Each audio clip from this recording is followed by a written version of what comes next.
Personal goals. So the dominant goal would be financial wellness. You want to sustain your financial thrive. And this should be a dominant goal for everybody. Some people think that the personal goal, that the dominant goal is to be married, or the dominant goal is to have a house, or the dominant goal for your personal to go on vacations every year, something like that. Save some money every year for vacation. Really, your personal goal, the dominant goal under your personal goal should be financial wellness. That given any sort of incident, any sort of issue that happens, if you lost your job, if you lost due to the pandemic that's going on right now, or the recent recession, that you still have enough money in the bank to sustain you at least for the first 2 years, right? Financial wellness also means wherever you are financially ill, wherever that is, whatever the gap in your knowledge base is, you want to reach towards financial wellness. You should not have to be evicted from your place. You should not have to be foreclosed on your home if you have the right financial goals. And I feel like, for me, and I'm biased, that your personal goal should be a financial goal, that you can sustain taking care of yourself, managing yourself, sustaining you as a grown individual, 100% responsible for yourself, all the way until retirement and afterwards. That's why you don't get into get rich quick schemes. You don't give your money once your money making years are over, in terms of you being retired. You don't just up and give a lot of money to your kids, your grown kids, right? And so that's why I feel like the personal goal should be a financial wellness goal. So then your higher order goal would be create a long-term retirement plan, resolve financial problems, reassess and revise that plan. Meaning that by the time you do retire in 65, and some people are retiring a little later than that, but by the time you do retire, you have what you need in terms of a retirement plan.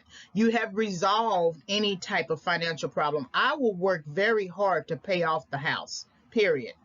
Because I don't want to be old struggling to pay a house and have to be foreclosed on or something like that. And so it's securing yourself financially. That's what that means. It's securing yourself financially. And some people got a clue. They get a clue about that much earlier in life, like in their 20s. So by the time they get to their 40s, their house is already paid off. 25 years, 30 years, and their house is already paid off. And so then you can make the kinds of decisions, financial decisions, when your home is set and secure. And I wish I had understood that much earlier in life. I had a couple of instances, well, at least one, where the person was around the same age as me. I think she was just a few months older than I am rather.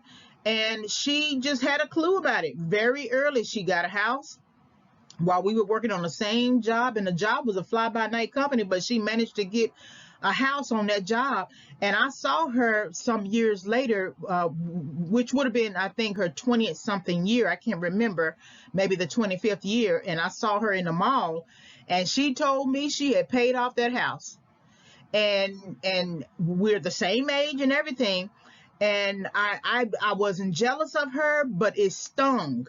It stung a little bit, because I felt like she was there as an opportunity 20 years prior, that had I paid attention and listened to her and befriended her instead of all the people who were not going anywhere and hanging out with them, and stayed with her as a friend, something on her would have gotten off on me.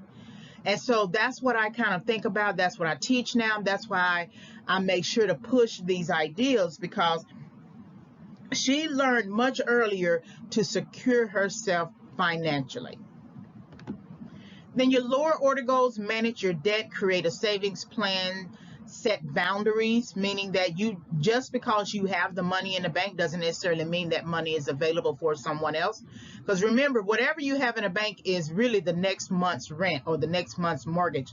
And you give that up, even if you still have your job and you have savings in other areas, if you give that up, you won't have access to it.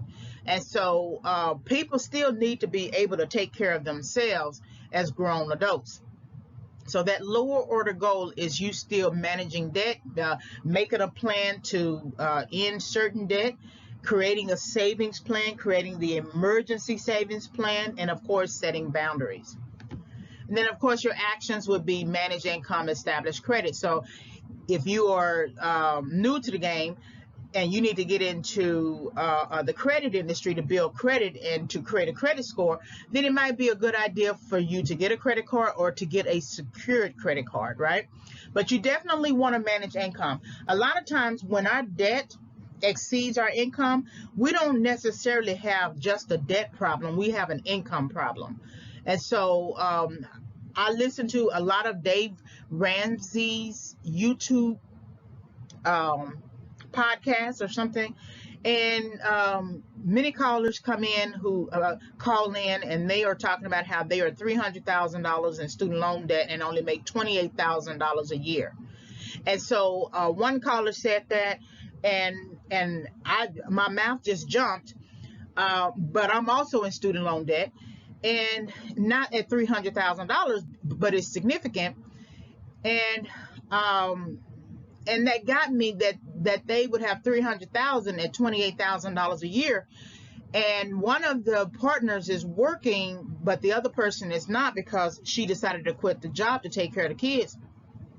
And I understand that has to happen if you are having kids, but I don't think today anybody should be without a job of something. Even if she worked 2 days out of the week, she's connected to something. So if something happens with her husband, she could easily increase her hours if they are available. And it just keeps something, it keeps you in the industry, it keeps you working, it gives you a recommendation letter if you need it or something like that.